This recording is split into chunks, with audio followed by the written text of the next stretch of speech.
Right, good evening ladies and gentlemen, and welcome to this evening's meeting of the Cabinet. A number of bits of housekeeping to go through first of all before we get underway. The first thing is the fire evacuation proceedings. There are no fire alarms scheduled for this evening. Therefore, if the fire alarm does sound, please evacuate the building immediately. The fire exit is located to the rear of this room, which I think means that one over there, or go down the stairs and meet in War Memorial Park. The stairs are either end. Just a reminder that this meeting is being webcast live on the internet, and that the webcast will also be published on YouTube after the meeting. And it is presumably, I seem to be in black and white this evening, is that correct? Or is this just my monitor? It's rather improved me, actually, I think. Very svelte. Very svelte, yes, it does. It takes weight off you, doesn't it? It's very good. Right, and the final thing is that we please remember that mobile phones should be on silent so that they don't disturb the meeting, and preferably not on the table if they're going to vibrate, because that makes just as much noise. Then let's move to the agenda. The first item on the agenda is apologies for absence. As you can see, there are no members of the Cabinet absent this evening. Secondly, declarations of interest. Does anybody have any declarations of interest? I think not. Urgent matters, we have none. The minutes of the meeting of the 9th of October, can I move that those are a correct record of that meeting, and I will sign them in due course as we go through. Right, what I'm proposing to do, because we have a number of people who wish to speak this evening, the vast majority of whom are on item 8, and therefore I'm going to start with item 8 on the agenda rather than go through in the formal things, so that those of you who do not wish to sit through the rest of the agenda don't have to. So what I will do is first of all to ask our public speakers to come forward and speak on this, and then to ask the councillors to come after that.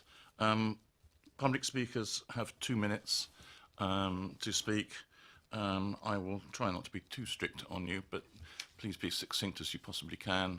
Councillors have 4 minutes to speak, which is far more than they should need, and therefore I will be very strict on the 4 minutes being applied to that particular case. So can I start then, ask Paul Beavers to come forward first, but before I ask you to speak, I'm going to ask Councillor Raffel to introduce the paper. Councillor Raffel.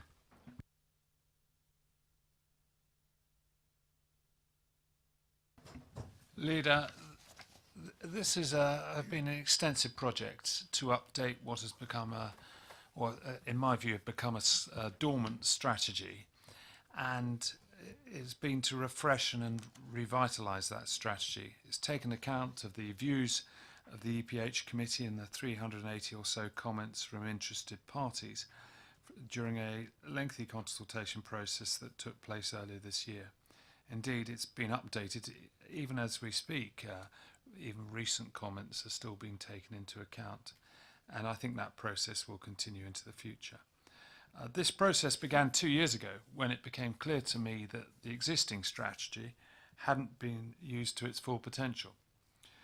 It seemed to me that we had acknowledged the green infrastructure strategy, as it then was, in our local plan, but no one really knew from the council members' point of view what this really meant. It seemed that it was very important that we got to grips with green infrastructure strategy once and for all.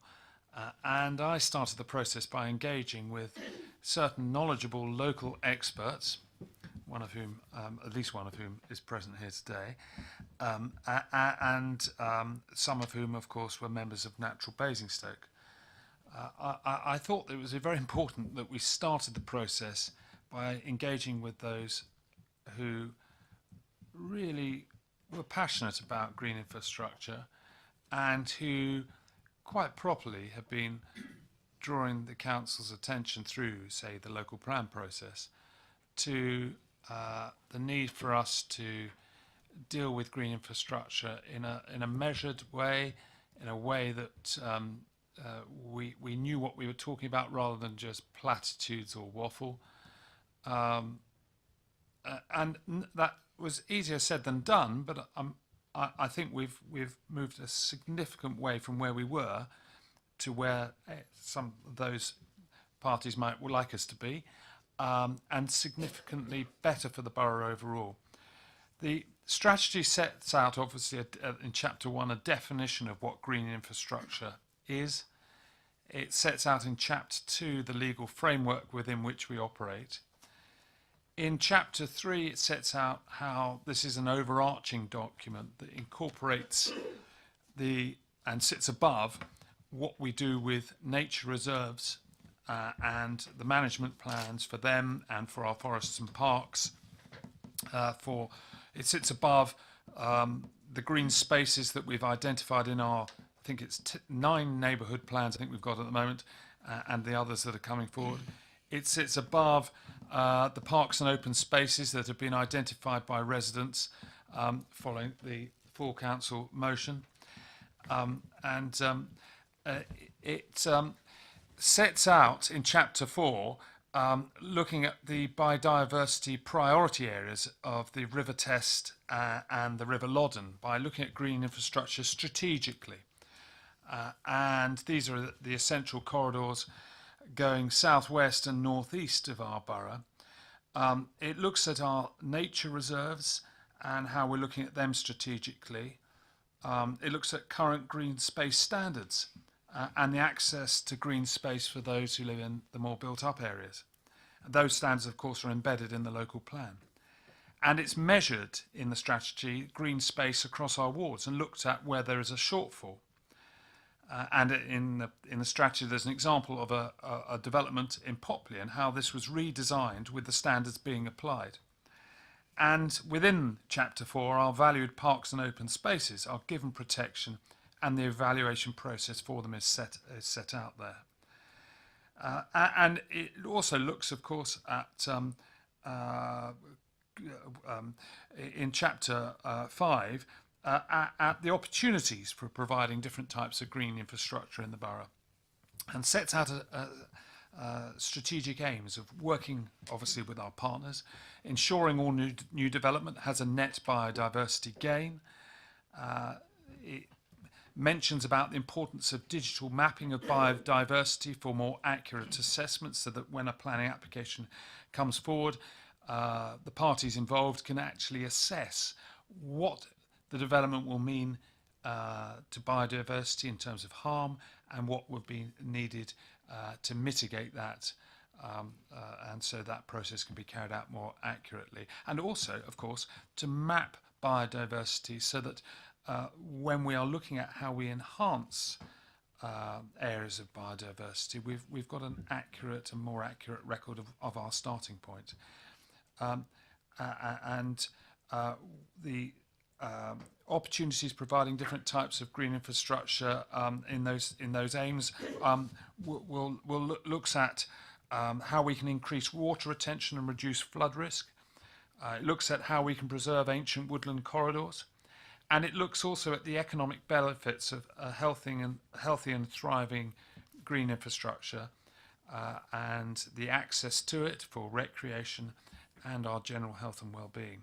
So these are very important strategic aims. And then Chapter 6 sets out a process for evaluating the importance of green infrastructure in the planning process when new developments are considered.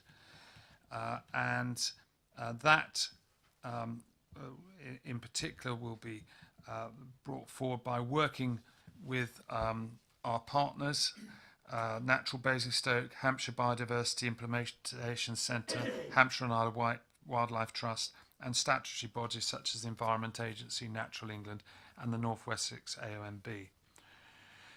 And then finally, Chapter 7, which I've always thought was perhaps the most important, but of course it's very important that all the groundwork has to be done, setting out where we are, which is the action plan. What are the actions that we're going to take in the light of this strategy so that we preserve and enhance areas of green infrastructure? and these actions will be manifest in different ways. Firstly, of course, requiring green infrastructure to be looked at in new developments. There will be occasions when there is a sense of retrofitting green infrastructure in existing developments. We will be looking at our council-owned land and seeing how green infrastructure manifests itself there. We'll be looking at enforcement of planning conditions and obligations in Section 106 agreements. And targets will be set and monitored. And there are within the strategy examples of site management plans that are being developed as even at the current moment across the borough, and how they are progressing. The measures that we're introducing will be able to show the effectiveness of this strategy. I'm hoping that we'll have an annual review to keep the process under constant evaluation. Policies will evolve. Obviously, we've got SPDs coming forward, and landscape biodiversity and trees coming forward, I think, soon for consultation, or it's coming up for Cabinet soon. Management plans will change as different issues arise or improvements are generated and other ideas come forward. There's a lot of mapping to be done. There's a lot of engagement to be done with local communities and interest groups. Physical projects will range from small-scale improvements to urban parks. Not saying that small can only occur in some urban parks, probably need much more improvement. But say small-scale, there perhaps wider strategies being put into place for our more strategic corridors, and introducing management plans for woodland and wetlands as well. And I believe this strategy does do all of these things, but it's a dynamic. And so that's why I'm always happy to hear from the contributors we're going to hear from tonight, because I don't say that this is it, we've done it, we stand still. Of course not. We pick up from this point and we move forward from this point. But it is now, I hope, in a convincing and clear fashion, on the council's radar that biodiversity is very important, and as part of the mix, as a growing borough that has to expand to deal with its population, that needs new housing and that needs to support a thriving economy. But biodiversity is in that mix, and looking after our landscapes and the heritage that we enjoy so much. So I'm urging Cabinet, once we've heard the speakers and had some debate, to adopt this green infrastructure strategy. Thank you very much, Councillor Raphael. We didn't get a chance to stop you, I don't think. Right. Mr. Beavers, you have, as I say, 2 minutes. The light will come on in front of you. It will be an indication. I shall be relatively lenient on the subject. So you have 2 minutes from now. While having a short amount of time to absorb, we do view the GI strategy as a significant advance. We remain disappointed by an absence of concrete funded projects, especially on borough-owned land. What is happening to SIL revenues? Why have we not seen an updated IDP with conservation projects appearing? Are we going to have transparency over the receipt, prioritisation and application of Section 106 funds? The factors that we and other voluntary groups are most concerned for are servicing of our existing and expanding operational needs on other borough-owned woodland, grassland or other habitats. While the obligation placed on local resources for ecologically improved public green spaces has seen increases locally, borough structures, equipment, skills and people to address this have not significantly altered, expanded or been redirected. We believe Cabinet should have a single accountability for nature conservation and community engagement working with us, rather than sharing responsibility across 3 portfolio holders, with no coordinated engagement and no single person in charge. In addition, we have no idea what remit, if any, the Cabinet has set the executive management team in terms of conservation group operational support in the form of objectives, priorities, targets, forward planning and resources. These elements are necessary for confidence and reassurance that groups will receive the satisfactory level of operational service that they work hard for and thought they had support for. Improving borough-owned sites for nature is essential for biodiversity, but also for building community awareness of environmental issues. We are failing our young people as they grow up year in year by not systematically tackling this need. Volunteer resource nature conservation has increased over several years, and there is a desire in some groups to do more. More volunteers can only be part of any solution, and it remains a difficult one. For groups to serve communities better as we would wish, there needs to be a professionally led service with a range of other capabilities that includes equipment, storage, transportation and revenues. These are all matters we have struggled to address, and in our view it needs a senior level, jointly arrived at approach to do so. Thank you.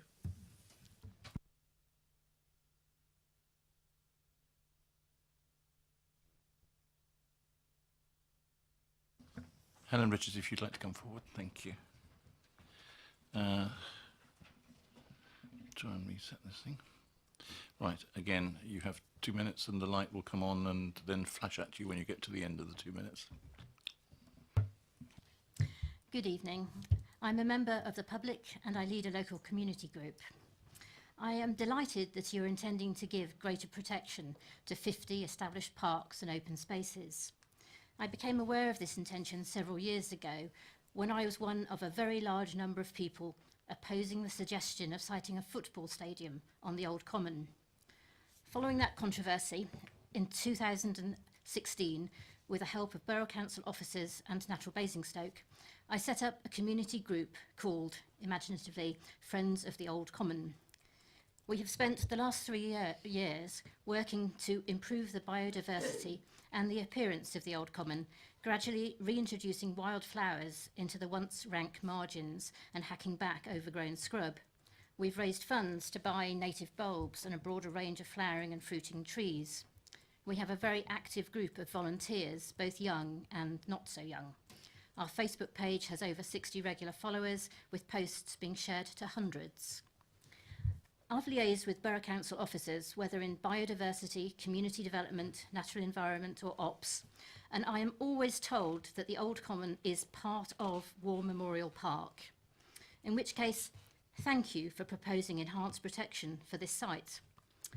However, I have memories that the Cabinet had a very different view of the Old Common status and that you thought it was perhaps not part of War Memorial.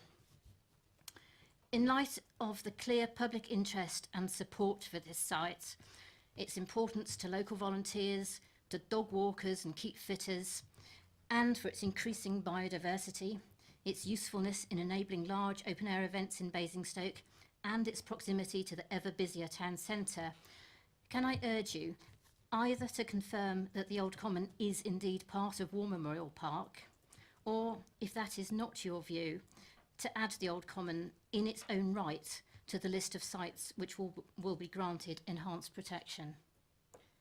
Thank you. Thank you very much. Thank you. Next speaker is Councillor Westbrook.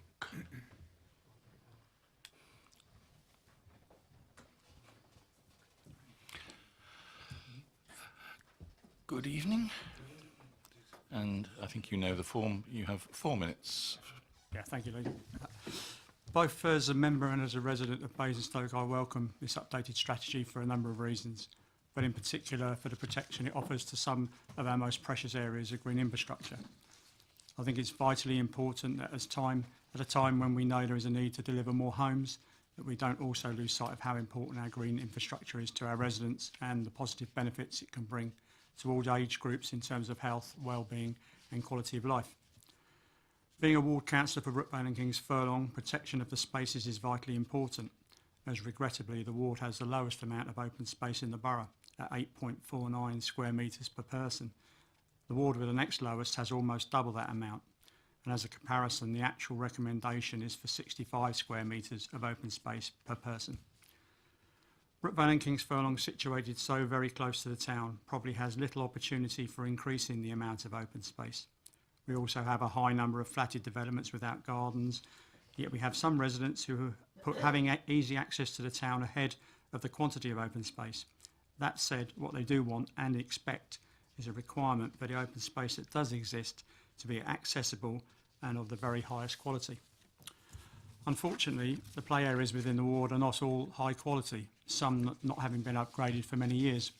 But as ward councillors, we recognise that and set about changing it, and are pleased that approval of our application for lift funding has been agreed for the upgrade of 3 play areas within the ward. I think we need to ensure that in wards that suffer from a deficiency of space and where there are limited opportunities to improve on that, adequate funding is set aside to ensure that quality is able to be provided. Noting the comments from members of the EPH committee in November 2017, there seemed to be a consensus that a special SPD for valued parks and open spaces would be a good idea going forward. I think that if I've interpreted the report properly, that we would need to wait until a review of the local plan to consider an SPD to help increase the protection of our valued parks and open spaces. However, this green infrastructure strategy update is important in relation to EM5 of the current local plan, and in advance of any local plan review needs to be as strong as possible. I am of course delighted to see so many Brookvale and Kings Furlong parks and open spaces included within this new strategy for all the important reasons that I've previously mentioned. I'm sure as a planning committee we will see this policy, if adopted, tested fully by developers, and that's why members of the EPH rightly, in my opinion, push for an SPD, and that does need to be noted and addressed at the next local plan review. Residents of Winterthur Way and Sinclair Drive will also be pleased that the only available open space their side of Churchill Way West will now be afforded a greater level of protection following the adoption of this document. As will all residents of Brookvale and Kings Furlong that benefit from the valued parks and playing fields such as Victory Park and King George V playing field. I understand this will also be a living document, and already it's raised a number of sites that I feel should have been included as protected, and I'm sure other members will have found the same too. You have 50 seconds. Okay, thank you. So a system needs to be put in place for us to be able to address new sites, say on an annual basis or something, and I think Councillor Fell's probably mentioned about a review. And finally, I'd like to thank Councillor Fell for his efforts on this important document that we've been discussing for quite some time now. We're happy to support him on this, and we think this is a good example of cross-party cooperation that will benefit the health and well-being of all of our residents. Thank you very much, Councillor Westbrook. Thank you. Next, we have Councillor Mrs. Cubitt.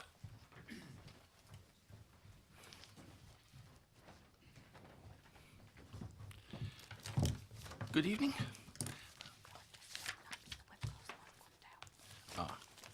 It's been whispered in my ear that the webcast may have gone down.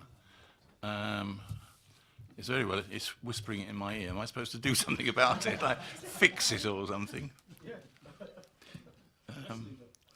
Well, thank you very much for that vote of confidence in my technological abilities, but I don't think I can. Is there anything you want to... I don't want to proceed with another speaker if there's a means of just checking. When did it go off, Leader? Yeah. Sorry to hold you up, but...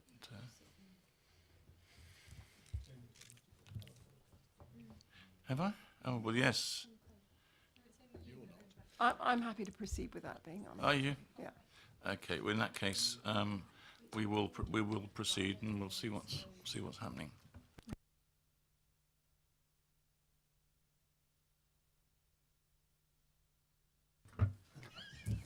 Thank you, Cabinet. Thank you, Leader. I'm just saying in the main, I think this is an excellent document. We've been working on it for a long amount of time, and I agree with everything that the Cabinet member says about the evolution of the document and how important it is to our borough going forward, and how committed we are as a council to the green infrastructure. There are a couple of points that I just wanted to flag up. I have been talking to officers about it, but I would like it on public record, that I feel there are a couple of omissions that I would like very much to have looked into in more detail. Namely, the green infrastructure strategy going forward. There's on page 213 a map, and that map does not seem to include the evidence that it refers to on pages 307 and 317, which is Plans 5 and Plan 26. And specifically, I have a group who operate in my ward and neighbouring wards called Country Watch. they have spent an inordinate amount of time on this and feel very strongly that they would like the council to look into designating the River Loddon as a heritage area.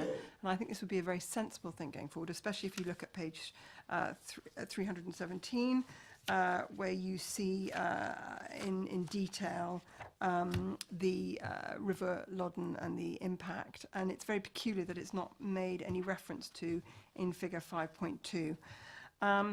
Also, in relation to the fact that it's a living document, what I would request is, and I don't know whether it's a given, that it be included in the annual monitoring report going forward, especially if we're going to have annual amendments to it to acknowledge important areas, to include the updates that take place in this document. Thank you very much. Thank you very much. Final speaker on this is Councillor Parker.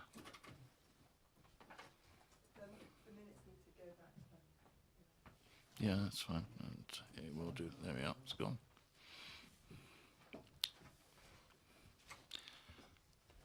Good evening, Councillor. Are we getting the webcast fixed? I will. I would prefer, if it's possible, if we know we're getting it fixed. Well, we are getting it fixed. Whether it is fixed, I don't know. I've suddenly reappeared on the screen in black and white. It might be fixed because you've got black and white. Yes. Whereas previously, when it wasn't working, I was disappeared entirely, which was probably devoutly to be wished by some people. But If I may, Leader, just before then I start on my time. Yep. I had requested, this is sort of endorsing Mrs. Richards' theme of concern. I had asked the lead officer on Monday for a magnified print copy of the mapping on page 200 of the report of the central town area. That I was hoping would give us the sense of security in regard to the issue of the position in respect of the old common land and the memorial park, because it's essential that that is clearly noted in this report. So perhaps at some stage that could be provided. I don't recall getting, I trawled down, I don't okay. see a response. As you weren't on microphone, your request has been recorded, but it doesn't. But it is noted, so that is fine, and no doubt it will be dealt with by the appropriate officer. Are we back on webcast now? No. I'm afraid there's not much more I can do about that. So I will press the button, and away you go. Thank you, Leader, Cabinet colleagues.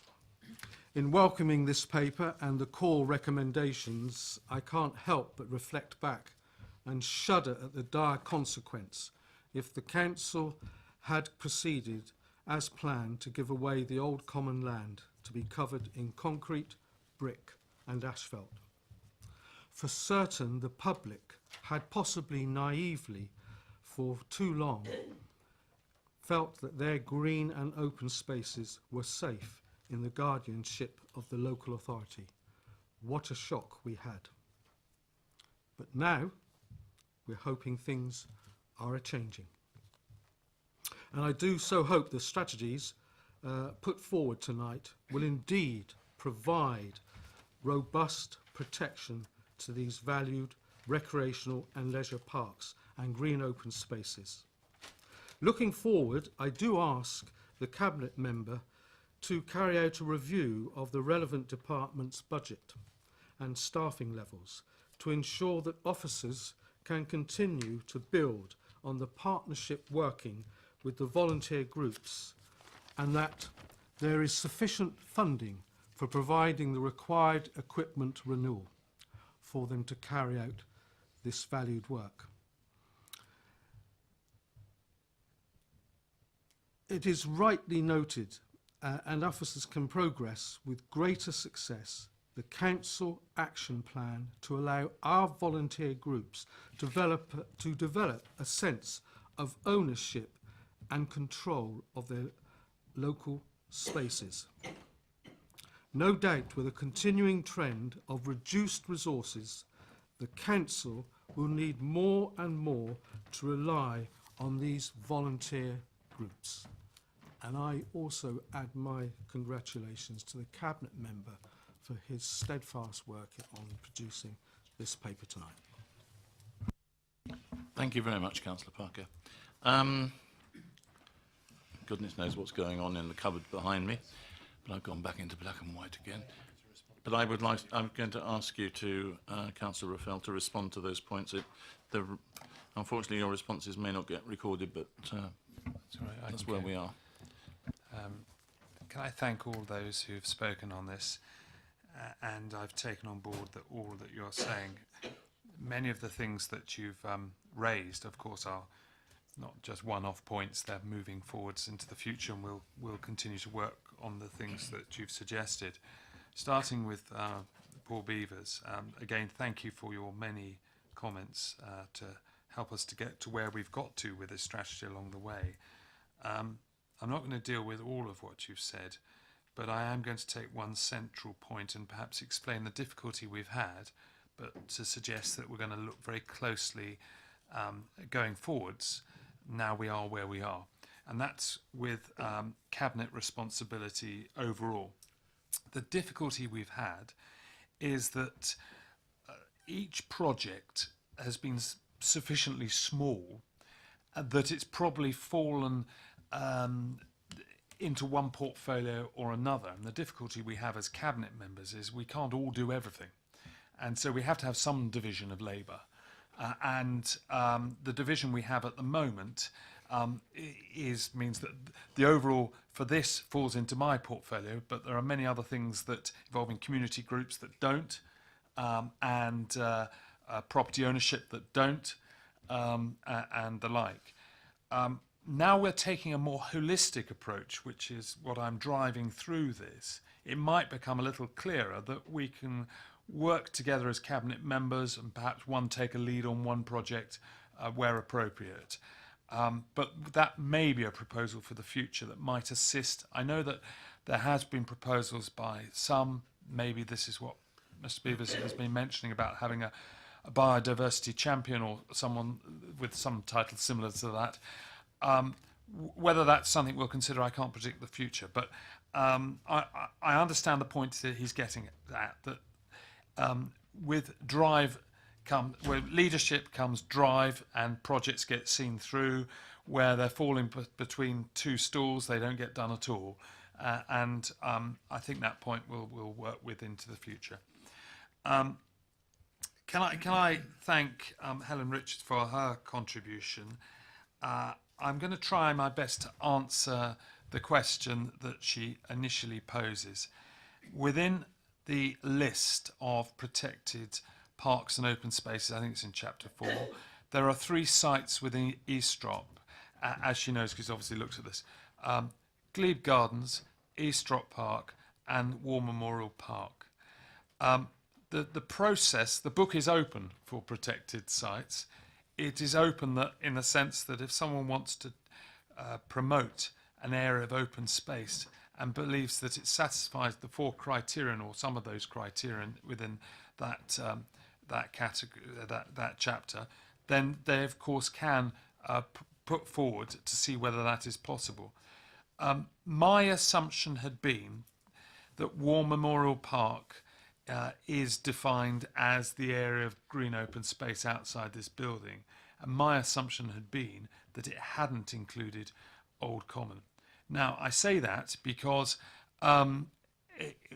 for clarity's sake it would say War Memorial Park and Old Common, because Old Common we know where that is, and War Memorial Park we know it's the park outside this building. Whether the two are in similar ownership or have similar previous histories is perhaps a different point, but for clarity's sake I would urge her to raise this matter, I put in brackets further if she's already done so already, but raise it further with the relevant officer to seek clarity on where we are, because I think the map itself is possibly confusing. A line on the diagram that on page 200, which Councillor Parker mentioned, if there was a line defining where one started and one ended, then that would give clarity. And I think all we want is clarity. And if there's a reason that Old Common can't satisfy the criteria, well, you all deserve to know why that is. And if it can satisfy the criteria, great, on it goes onto the list. But I can't predict that future application. So I'm afraid I'm taking it restrictively, that I don't think it does. It may be that upon consultation you'll find out that it is on there, but I'm not saying that I'm saying it is covered at the moment. So it's worth checking. Can I thank Councillor Mrs. Cubitt for her comments? As this is a dynamic,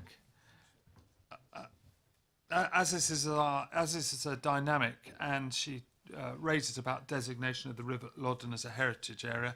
Clearly, there are wider projects going on regarding the management of biodiversity in and around and close to the River Loddon. And this may be a suggestion that could be followed up with officers in due course as to whether it merits being taken forward. In terms of the annual monitoring report and including the reports, that again will be looked into. My view is that if we're going to have a strategy, and if the strategy says we're going to do certain things, we should report back to the EPH committee, whether it's a written report or a report for discussion, we'll worry about it nearer the time, but saying what we've done. Because where this strategy fell down before, and there was quite a bit of discussion when the previous version came out, is the action parts. Officers were carrying out things, but there was no reporting back to members, and members, because of the natural churn of membership of committees, I think, to be fair, forgot about it, that the strategy existed. And therefore, it's very important we bring it back so that we can actually say that this is working or it needs changing and progress what we're doing. Can I thank Councillor Parker for his what he has raised? I understand the point, as I said, about War Memorial Park, and we'll look into that, and he can obviously pursue it, as I'm sure he will, about it. As far as staffing levels are concerned, again, I will look at that. As projects become holistic, actually there is the potential sometimes to do more, because staff doing other things, you get a bit of a cost saving to actually achieve more.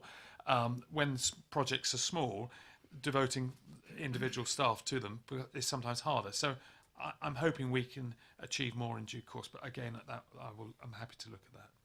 Thank you, Leader. May I just make a comment, because we are...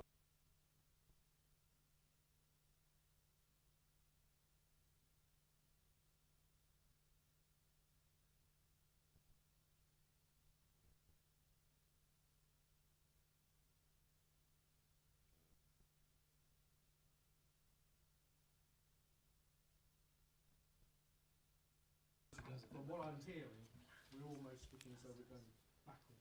Well, can I just, Leader, can I just clarify? Look, I'm not saying I know it properly. I'm not saying that is the status of the ownership.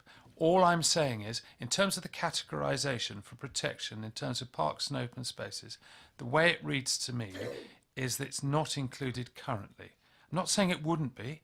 I'm just saying it's because it doesn't say Old Memorial Park and Old Common. It should do, if it's meant to. That's all I'm saying. So I don't think we're going backwards. I think we're... We are. Sorry.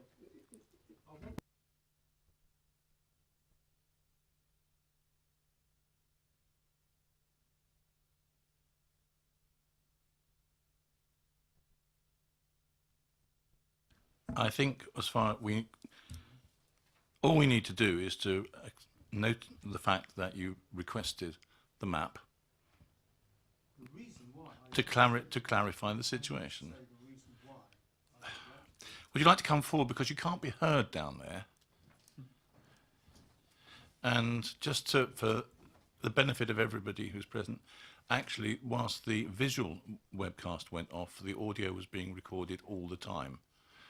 So, but there's no way we have of knowing that that is the case. We might technically try to find out in the future how we can keep a monitor of that. But, I mean, this point has been made twice now by two speakers. It has been accepted by the portfolio holder that we will look into this with no preconditions whatsoever. It will be properly evaluated. It may be the case that it is part of it. It may not be the case it is part of it, but could be made part of it if it qualifies under the same criteria that all other spaces which are on that list come into play. So nobody's saying we won't look at it, we won't do anything. So unless you have an additional point to make that is not covered by those undertakings, I'm not sure we need to take this any further. The point I wanted to make was the reason I asked for the magnified copy, and it worries me now that I haven't received it in time for the debate tonight, is that I believe, as it is shown here on this map forms part of this strategy paper. It encompasses the green area on page 200, encompasses the whole area. That's the green park outside and incorporating the old common land. I think that's clear enough. I don't understand why we have the Cabinet member now introducing a potential query over that point. I thank you for giving me that opportunity. I just say, yes, in fairness, the query has been brought up by the speakers because it's not transparent, and it isn't transparent, it isn't clear. And that's why they've brought it up. It wasn't me bringing it up. If I'd known about this before, if Councillor Parker had emailed me yesterday or the day before and said, this looks like a dog's dinner, it doesn't make sense, I don't understand, I can't read it properly, I would have looked into it and I'd give him a straightforward answer. And he would have had it from the officers, but he didn't. No, not me. All right? And I'm the one that's accountable for this. I will take it up. I would have taken it up. He knows I'll take it up. I don't muck about. And if I had had the answer, I would have told you, and I would have given you chapter and verse. Yes, you're right. No, you're wrong. And you know, here's your options in the future to take it forward. Currently, I can only say what I can say. War Memorial Park to me means the area of green open space outside this building. Old Common means the bit round the corner a bit further away. If for transparency, if it includes both, it should say War Memorial Park and Old Common, then there can be no doubt. It doesn't say that at the moment. It could be it includes all of it, it could be it doesn't, but I think you should work on the basis it doesn't, and that's a hypothesis. You should work on the basis it doesn't until you get clarity that it does. Now, I'm not saying it doesn't. I'm saying work on the basis it doesn't until you get clarity it does. Now, that should be pretty clear to anybody, because otherwise, if you work on the basis it does include it, and then later on you get told it doesn't, that'd be rather unfortunate. Fine. I'm not going to have any more debate on this. It will be what it will be once we get the evidence of what it should be.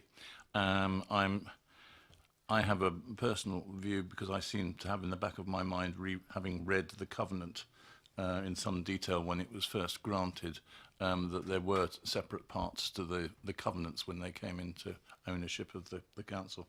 And but whether or not that conflicts or corroborates the views that different people have, I couldn't possibly comment on this stage, and would not want to do so without the proper amount of evidence. And we can deal with that in due course. There are means of doing that. Other members, would you wish to join in this? Not that particular debate. I think we've drawn a line under that particular debate. Councillor Bound. Wanted to support it. Even the speakers are quite right, and the portfolio holder has picked it up, that there are issues that are in many portfolios, and whether that's been in workshops, that when we've looked at green infrastructure, or whether that's looking at all sorts of other issues that might appear in other portfolios, it's been relatively straightforward, I believe, to get us together and reach agreement pretty quickly. So I think there's also some confidence that I would like to give our speakers, that it may be in different portfolios, but it's very unusual for us to disagree. So it's also very easy to allow colleagues to speak on, certainly my behalf, when it comes to issues that are in my portfolio. Thank you very much. And Councillor Mrs. Reid. Thank you. Just very briefly, Leader, just to welcome the portfolio holder's commitment to this being a living document, so that it continues, people can continue to influence it, feed into it, and raise new issues as we go along, because I think it's vital for it to be living and not just sitting on the shelf. Anybody else? If not, I just to add, and from my point of view, this is part of a suite of documents that are gradually coming forward, which I think do demonstrate that there is a real commitment to protecting the environment, protecting our green infrastructure. It may not go as far as some people would wish it to go. There are all sorts of things that we don't go as far as some people wish us to go on various different subjects. But I do think that there is a groundswell of opinion amongst our residents that they wish to see a well-protected environment in which to live, and that the natural environment is a part and parcel of one of the benefits of living within the borough. And it would not be the same if it was not there.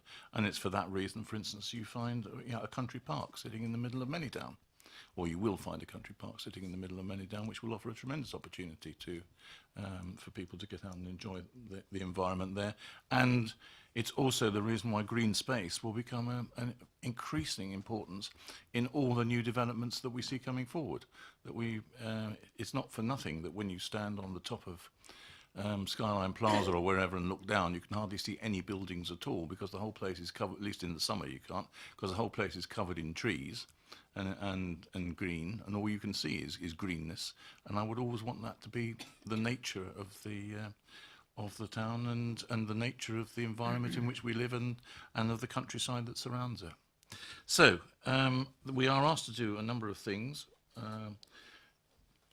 which I've just managed to get off my screen. We are asked to note the comments raised by EPH. We are asked to note that those comments raised as part of the consultation have been considered and, where appropriate, addressed in the production of this report. We're then asked to adopt the green infrastructure strategy as council policy in order to guide the management, restoration and expansion of green infrastructure in the borough, including the receipt and allocation of future funding streams, and to support the delivery of the council's local plan and, in particular, policy EM5. And I think it goes without saying, in future, any further iterations of the local plan that will evolve at that point in time. So are we happy to agree that? Yes. Good. Thank you very much. Thank you. Then, going back to the order of the agenda, which I will try to do. If anybody doesn't wish to stay for the rest of the agenda, don't feel obliged to. On the other hand, if you've enjoyed it so far, don't quit while you're having a good time. Let us move to improvements to the council's green waste service. I have two speakers on this, Councillors Westbrook and Parker. Since Councillor Westbrook went first last time, I think we'll let Councillor Parker go first this time. So if you'd like to come forward, Councillor Parker, and in the meanwhile I will ask Councillor Eachus to introduce the paper. Thank you, Leader. I'm pleased to bring forward this report in relation to garden waste. Garden waste is a popular service which has grown in recent years. We've got more than 10,500 residents now subscribed to the service. This report allows for there to be improvements to the service to result in better value for money and go towards continuing to increase the borough's recycling rate. The amendments that will take place, the improvements, will be that residents will have the opportunity to have a brown waste bin for their garden waste. That will take more than the 2 sacks that you currently have on the system. However, you will be able to continue to have sacks if that's what you decide to do. The number of collections will be increased, and the subscriptions will be easier to manage because they will be on a rolling year, so you can sign up throughout any point of the year for a year's garden waste service. There will also be the option at Christmas of collecting real Christmas trees, which we haven't done before. We have Christmas trees with recycling points, but this will be collection of Christmas trees at curbside as part of the garden waste service for no additional cost to the service. So the garden waste service is a popular service. It's a service that's convenient and cost effective and does go towards increasing our recycling rate. So I would encourage residents to continue to use this service. Any residents that don't use it, that need to sign up to it, and for Cabinet to support this paper. Thank you very much, Councillor. For some reason or other, you've turned into an empty chair. It was showing me, and I couldn't move my lips at the same speed as Councillor Eachus. dear. I tell you, somehow we're going to have to get this technology sorted out. This is getting sillier and sillier. No doubt it'll cost a fortune to do. It always does when you get these things. Anyway, back to the proper subject of debate. Councillor Parker, the floor is yours, sir. Thank you, Chair. I very much welcome the drive to introduce green wood bins for the... sorry, brown. Oh, beg your pardon. Brown green waste bins. I'm corrected. In general principle, I'm very supportive of it. I'm hoping that this will be a measure that will reduce the need for separate car trips to the waste site, and also therefore reduce pressure on the site. So environmentally it gets all the right ticks. And I'm certain it will, over the initial period, be well taken up by residents who care about recycling and the pressure on waste matters. My only disappointment in this is that we are looking for the initial charge to purchase the bin and have to make the link between that and 5.3 on page 11, which talks about the generation of additional revenue as a result of this initiative of some £74,000.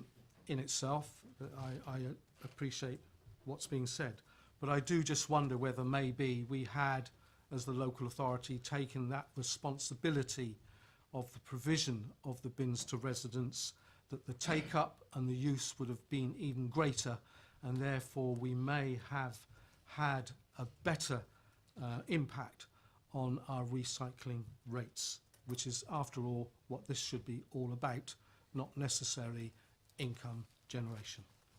But it has my support with that reservation. Councillor, no, we're waiting until we've had the next comment. If we move, Councillor Westbrook, would you like to come and join us?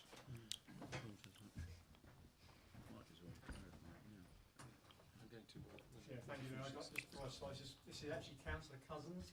This one. You're. We got rid of Councillor's surgery tonight, so. We had Councillor's surgery tonight, so we couldn't. I got the short Right, straw. so you're looking. I'm looking a little bit like, yeah. So I'll You're looking like a younger version of Councillor Cousins. Yes. I'll start leader. Yeah, I'm sorry that I'm unable to talk to Cabinet myself this evening, as we've got a surgery meeting, and he says that I'm sure that I will read it expertly on his behalf. And he also says that he's certain that the portfolio holder will be glad that she doesn't have to hear him talk about recycling again. So I'll carry on. I'm pleased that more than 10,500 residents are recycling their garden waste, but I'm concerned that the proposed changes could lead to a reduction in these numbers. At present, residents have the option to have a pro rata service, so that if they only need collections over the summer months, that's what they pay for. Changing to this annual subscription may well mean residents who already struggle to pay the existing charge drop off the system. To lose residents already on the system would be a backward step. Some residents are entitled to a discount for replacement bins. I would like the cabinet holder to advise if the same discount can be levied on the garden waste collection service and the cost of a brown bin. I'm also intrigued that a 240 litre garden waste recycling bin will cost £28, but the cost of a 140 litre grey bin is £26. I'd like the cabinet holder to explain the rather strange pricing of these size bins. In paragraph 3.2, I note that officers will be monitoring the use of wheelie bins with a view that it could remove sacks altogether. Should that be the case, what assurances will the cabinet holder give to those already with garden waste sacks that they will not have to pay for replacement bins should they become the default option? After all, in this scenario, it would be the council who would have moved the goalposts. In paragraph 3.5, the cabinet holder says the borough's recycling rate will increase due to larger capacity bins. At present, our recycling rate is woeful and one of the worst in the country. We are currently ranked 333rd out of 350 local authorities. Can she advise how much our recycling rate will increase by implementing these changes, bearing in mind we have a pitiful starting position of 26.3% of all household waste recycled? I would also like the cabinet member to advise what, if any, consideration she has given to a combined garden and food waste collection service. And finally, I'd like to know where the garden waste is actually recycled. As we learnt from with the plastic bring banks, they were driven up to the other end of the country to be processed. And I'd hope that after that experience, the portfolio holder is be more vigilant on where our waste is recycled. Thank you very much, Councillor Westbrook. So, Councillor Missy, just well, the empty chair, as you may turn out to be, on there. Would you like to respond? Yeah, thank you, Leader. So just to respond to some of those comments that have just been made, yes, a bin does need to be purchased as per the report, but we are introducing an incentive to get people onto bins by reducing the cost of that bin from January to March the 31st next year. So that will reduce down to £18. And then the additional revenue that Councillor Parker raised, that is obviously just where the garden waste service will continue to be used. It sounds a lot, but it will be invested back into frontline services in the council and in probably around my portfolio, and we'll continue to monitor that as the years go on. Just moving on to some of the questions then that Councillor Cousins via Councillor Westbrook raised, and I think I took a note of all of them, but I'm sure you'll tell me if I didn't. 10,500 customers. He concerned that the reduction of taking away pro rata will lead to a reduction in that. I did look into this. We didn't just make this decision easily. We did look at the number of customers that do pro rata that then end up signing up for a full year the following year, and actually the majority that had pro rata did end up signing up for a full year moving forward. So I don't think it will lead to a reduction in that. If there are residents that only recycle a very small amount of green garden waste, there is options such as composting, if they can look at that. The difference in bin prices, so obviously there's the £28 and the difference in bin prices for a brown bin and a black bin, or the grey bin as they're called. I can look at that, but there will be reasons for that, probably to do with the different types of colour, etc. So we're not making any money on these bins, so it's probably all part and parcel of that, but I can look at the exact reasons and come back to you on that. Yes, we will review this. I'm not saying we will absolutely remove sacks, but I'm not saying we won't. But if we do look to remove sacks in the future, there'll be it'll be fully reviewed, taken to committee. All the different options will be looked at, and we'll look at how we change that over, so it just won't be a sudden decision, but we'll look at all the impacts on all residents. Then refer to the woeful recycling rate. I accept that our recycling rate is low, and you compare us to other authorities, always looking at other ways to increase our recycling and doing what I can. We cannot be compared like for like with other authorities. They may collect other things in their green bins or whatever colour their recycling bins are, but then it's looking at what that end market is if there is one, just as we've learnt with the plastic banks. We obviously incinerate waste, we're not landfilling, so that also has an impact on different issues on what we recycle. I can't answer how much the garden waste will increase our these changes to garden waste will increase our recycling at this stage, because I don't know how many more customers will sign up, but looking at our authority next door, Hart, who we have a joint garden waste contract with, their take up with bins was positive and continues to be positive, so I'm hoping it will increase, but I can't commit to percentages at this time.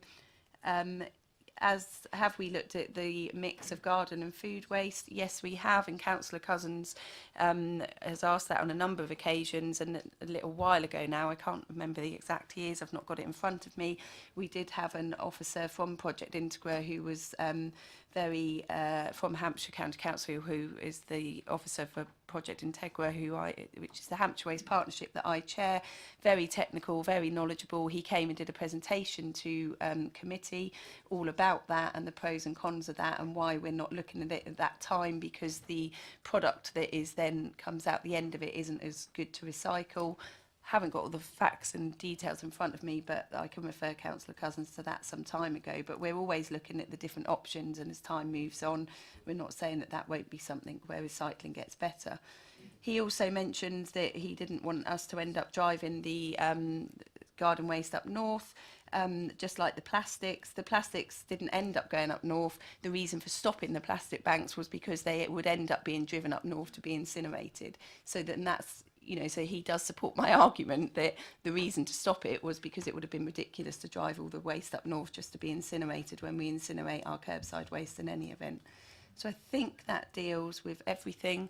We'll continue to monitor this service, as with all waste services. We'll continue to look at ways to recycle, like we do. Serco, our new waste contractor, are coming to committee in January to update us, and we'll continue to work with them. Thank you very much. I think that fairly comprehensively answers most of the points which were raised that I had noted down. Does anybody else wish to add anything to this? Councillor Tate. I just wanted to say that I fully support this direction, and to me it's a fair and equitable solution, both in terms of fair in terms of the way it balances between cost and benefit for both the community, our recycling, and also the actual physical cost, and the expansion of the service so that we have a better service for residents. So I just wanted to say I fully support this, and I think it's a good direction to go forward. Right. Before I put it to the vote, we have a slightly odd issue here that normally when one's voting on these things, one has a dispensation if you're a user of the service. On this particular occasion, as we're talking about the future service and not the current service, that probably doesn't apply anyway. But just to avoid any possible conflict in any way whatsoever, as a user of the service, I'm not proposing to vote of the current service. I'm not proposing to vote on it, and I think neither of my fellow colleagues who are currently users of it, so it's down to the rest of you to vote on this. So those of you would like to raise your hand so it is noted. Well, I'm voting in favour of it. Yes, yes. I'm voting in favour. Good. So that's just to prove we are corporate, and therefore that is now dealt with. Now Slip rule. Do you have a slip rule? The Cabinet has a slip rule, doesn't it? does it? Well, Leader, can I just... Hang on, just wait a minute. Right, now, am I informed that there is further information on the subject of War Memorial Park?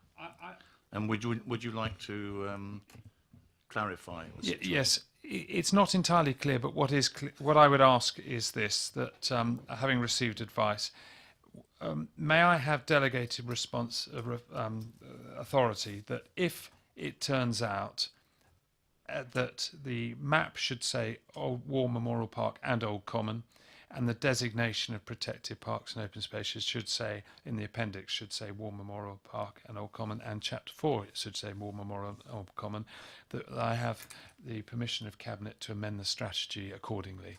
I say if.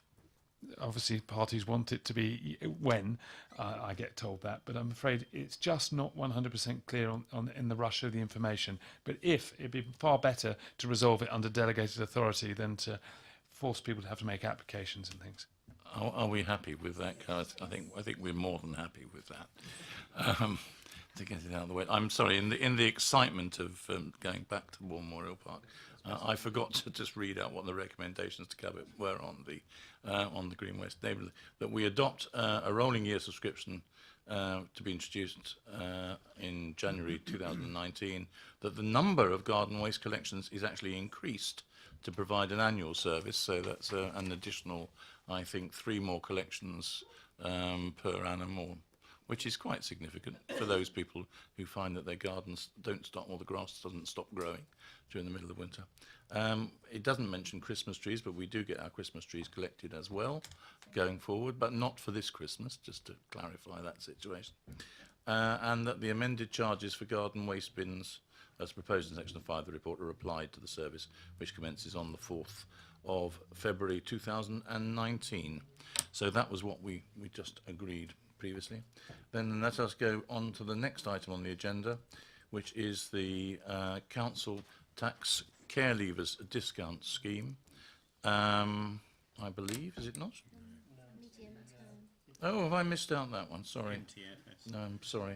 I should go back to that then. There we go. Are you still on the screen permanently? Well, it's very nice.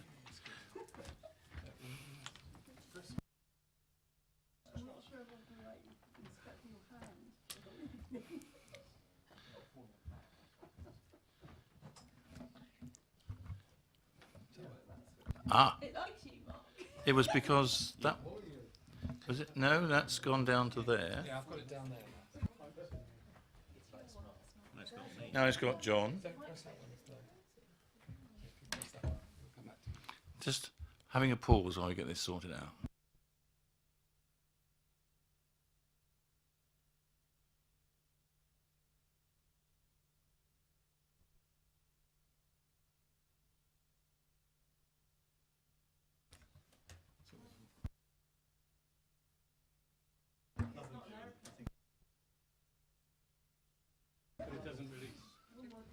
Mine doesn't.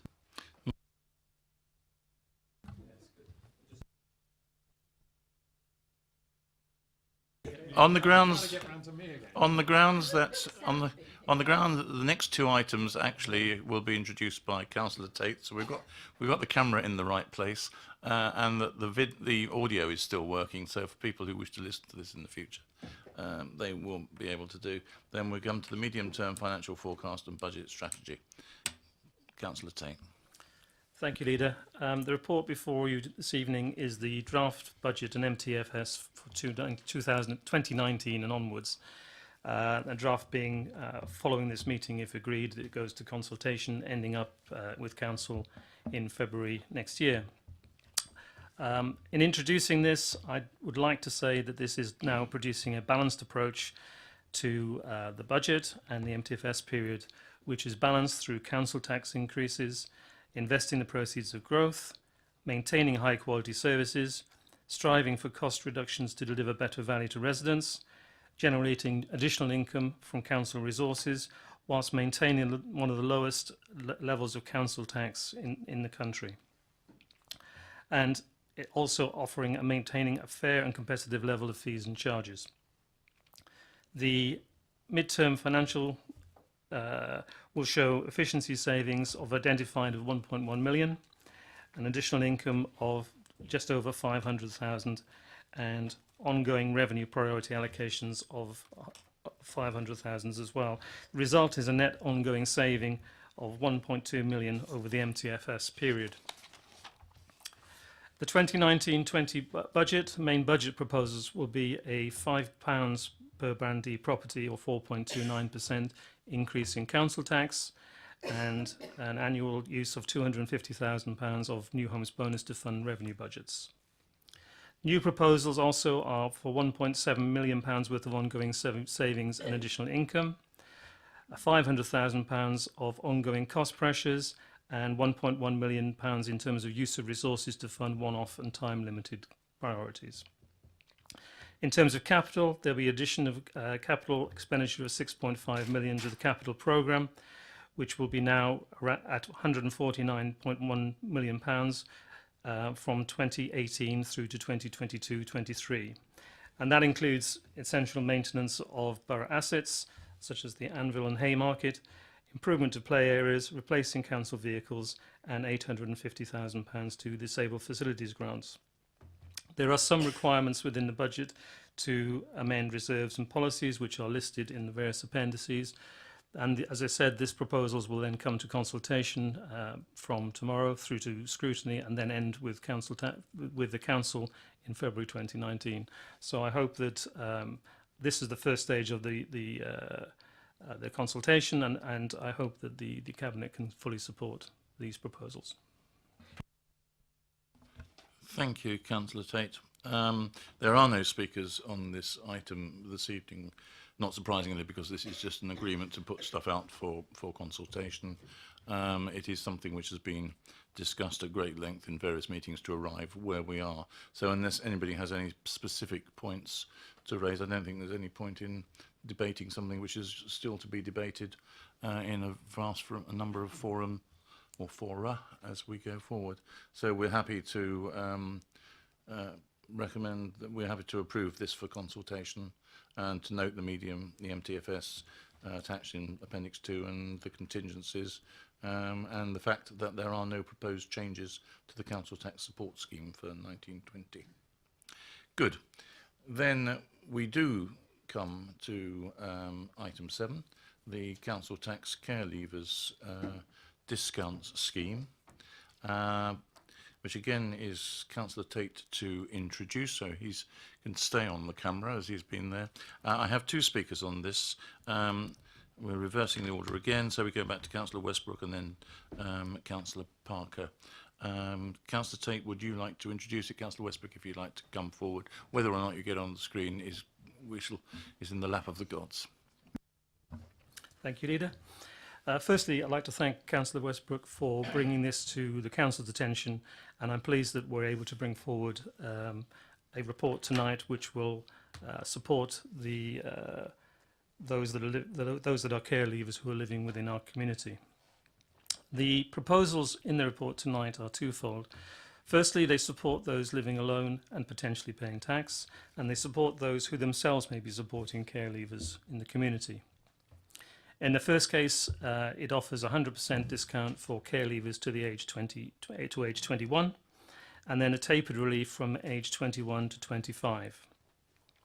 And it provides discount which helps the move to financial independence through tapering and avoiding the sort of cliff edge of falling into zero discount at age 25. In the second case, discounts will be applied to households in which a care leaver resides, offering a 25% discount where 2 adults reside with a care leaver. In terms of the impact to the budgeting, there are a relatively low number, it is believed, and I think the evidence that we have supports this. So whilst it has no significant impact on the budgeting for the council, I hope that that it will have a significant impact in terms of supporting those who are less fortunate than others within the community. The discounts will be awarded after other discounts or exemptions have been taken into account. I think this is a fair and equitable and I hope positive report, which I hope that again the Cabinet can support. Thank you very much, Councillor Tate. Councillor Westbrook, the floor is yours, sir. Thank you, Leader. Before I start, Leader, I just wanted to point out that when this report was first written, just 40 councillors agreed to this discount scheme. That was a year ago. September's EPH, I explained to members it had reached 77, and the figure now stands at around 88 councillors altogether. I'm therefore really pleased to see this proposal for council tax exemption for care leavers finally make it before you tonight, following my council motion many months ago, and to see the recommendation is for implementation from next April. I think I'm right in saying that it will be the first one in Hampshire if agreed. However, as the proposer of this motion, I'm very disappointed with the recommendation for a tapered discount from the age of 21, and I'm not in support of that part. We need to remember that we're talking about some of the most vulnerable young people in our borough, and this decision has to be about how we best support them in the spirit of the Children's Society's original campaign. There was strong support for this new policy at the EPH committee, but mixed views on the issue of the proposed taper. As one member of that committee said, this policy should be about assistance, not education, and I agree. For me, there are other support mechanisms that are in place for teaching financial and budgetary awareness rather than us seeking to use this taper. I know that, for example, the County Council allocates a personal advisor who works with the care leaver until they reach 25, providing assistance on a range of things, including learning how to manage their budget, finding employment or extending their education. The savings for the borough of the taper scheme are so small at £796, yet receiving that full discount could make all the difference to these young people. And we don't want to run the risk of creating a situation whereby reducing the level of discount during this period could actually increase the possibility of young people getting into debt, facing eviction, or even becoming homeless. Some members of the EPH committee were concerned that by giving the full discount to the age of 25, we would then be creating a cliff edge situation. However, we need to bear in mind that these young people may only be earning the minimum wage during this period, which will then increase at the age 25 when they'll become entitled to receive the so-called national living wage, which will increase their income by approximately £1,000 a year. Rather than the recommendation in the report in front of you, can I not convince you to agree tonight to offer the full discount to the age 25? We could then review the policy in, say, a couple of years, by which time there would be adequate data available. let's not start with a policy that could end up being very costly for the very vulnerable young people we seek to help. There is also a risk that the more complicated the scheme is, the more difficult it is to administer, and surely it would be better to use valuable officers' resources in other ways.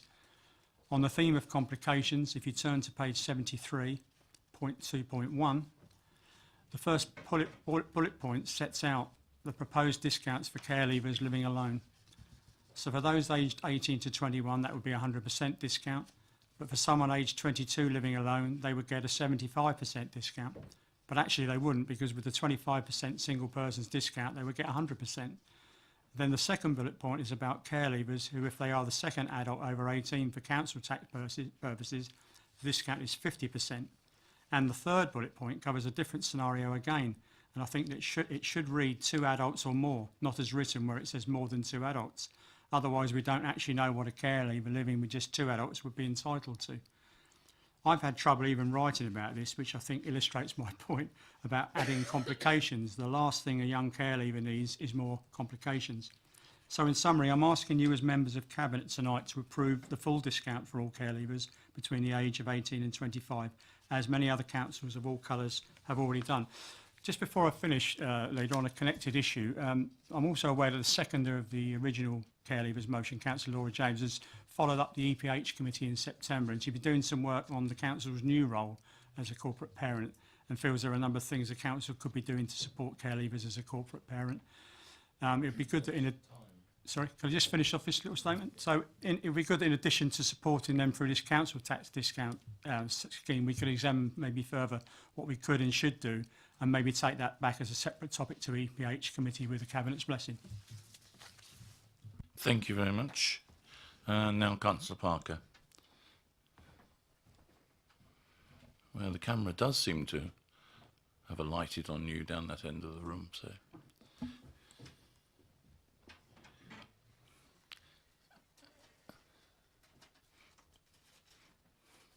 When you're ready.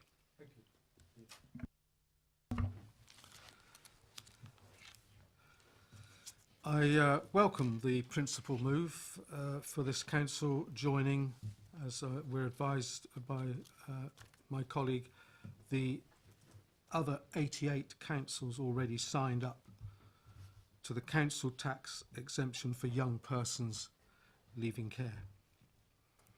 Care leavers who, unlike other young people, are without parental support for caring, emotional and financial help. The Children and Social Work Act 2017 Corporate Parenting Principles gives local authorities an opportunity to do good. When this was discussed at committee stage, I recorded my opposition to the taper device, triggering a reduction proposed to apply to care leavers living alone when they attain age 21 at a 25% per annum in the entitlement.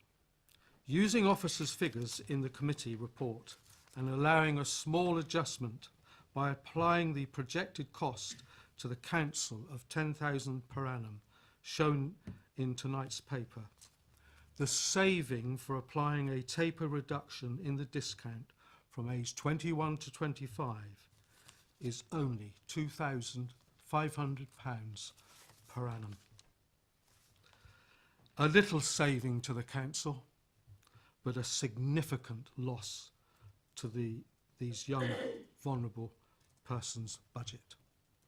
Who of us, as parents with young persons struggling to establish themselves in this world, in work and housing accommodation, would themselves suggest that as a means of assisting you in your preparation for life and budgeting, that I was assisting you with, I'm now going to reduce by 25% per annum.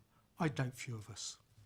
And I would also support Councillor, my colleague's request that this is again reconsidered. It's rather miserly and not really, I think, within the spirit of the legislation given to us by central government. Thank you very much, Councillor Parker. Councillor Tate, your turn to respond. Thank you, Leader. I appreciate the comments made by both councillors. I certainly appreciate, obviously, the support in general. However, I agree fully that when it was produced to committee, there was a mix of opinions, both for a taper relief and against, for sure. Having listened to that argument, and again the passion with which you've both approached that this evening, I understand where you're coming from with it. But however, I still feel that, and having listened to the committee as well, where the balance was in favour of a taper, that the tapered relief is, I think, a principle which also has importance in that it is about developing financial independence. And I think it is important that within the life of, or the period by which a discount is offered, there is a means of helping the individuals move to financial independence. So I frankly, personally, am not persuaded that the corporate parenting demands that we assume 100% role all the time. I think part of parenting is also to prepare young people for the future, because there's always going to be a future beyond an age. There will always be a cut-off point. And I think it's about preparation. I think that's really important. But as I said, and there are different views with this, but I have to say that I'm still, having listened, not persuaded. I should also point out that the structure that's been proposed does go beyond that which was originally requested, in that we're also supporting households who themselves are taking a support role for care leavers. So I think that what we're offering and building here is a structure which goes beyond the original request. I think it's important also to talk about this not in terms of cost saving. This isn't a cost saving issue. Both councillors are quite right. The savings, for want of a better term, against 100% discount against the tapered relief are minimal. They have no value at all in the discussion. It comes down to the philosophical approach you take, which says, how do you view your parenting role? And I'm afraid there we have a difference of opinion. And frankly, that goes to the heart of this particular problem. But I think that the offer we have here does take our responsibility seriously. I think it goes beyond the original request, and therefore I feel that at this stage I don't feel personally that we should be looking to review the scheme from that which is put forward currently. Thank you very much. Councillor Bound. Thank you. I just really wanted to offer my support for this scheme. I think it's right to focus on the significant transition time for young people. Very often, lots of what we do focuses on young people up to the age of 18 and no higher. This is a significant transition period because we all know it's quite difficult how you develop between 18 and 25 when you're a young adult, and also going through such an important stage for somebody leaving care. I think it is also important to note that when the motion came to full council, that it was supported by the whole of the council, and I think I would welcome you were talking about Councillor James's views about some things that we could do. We are taking the Brighter Futures 2050 vision to CEP tomorrow. There are lots of things that we are doing, both as a council and also with our partners through our strategic partnerships. So I would welcome some of that feedback. Thank you very much. Councillor Golding. Thank you. I don't think it will come to any surprise to anyone that I'm fully in support of this paper. I work with young adults and children with disabilities, and because of the nature of that work, a lot of them are in care and are emerging as care leavers because we support them up to 25. And actually that gives me very strong views on this paper. And I think we are doing the right thing in offering this discount. I think particularly supporting people who are leaving the care system but may have foster parents or other friends and relatives who want to stay involved, helping them to support a young person who is over 18 and leaving that care system is an amazing thing to be doing, and I'm very pleased that we're doing that. I think I agree with Councillor Tate, in that I think it comes down to a bit of a philosophy thing around the taper. Personally, I think that's quite a positive thing to support someone to learn to manage that. And I think the idea of getting a pay rise and all of that pay rise then going on council tax, to me, would be quite heartbreaking. But there we go. So I am in support of this paper, and I'm glad the council is taking this step.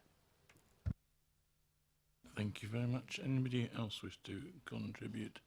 If not, we have the paper before us.